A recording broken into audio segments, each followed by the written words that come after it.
Binidyohan mo. Guys. Guys. Ano? Dali na, magtanong ka na.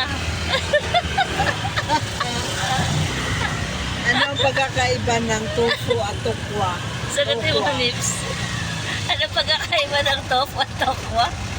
Tofu at Di tokwa. ba ano? Sa letra. Ang tofu daw, pino yung ano. Tapos ang tofu, medyo malalaki yung ano niya.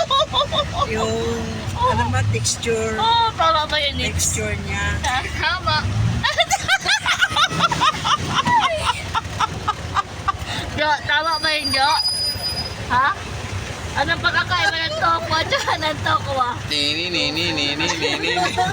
Tofu, takang tokwa. Ano ka? Letra.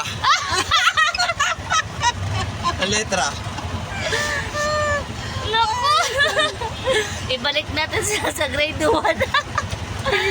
Ang tofu, English ng tokwa. Tandaan niyo yan. Ang tofu at tokwa, iisa. Kaya nga, sa letra lang.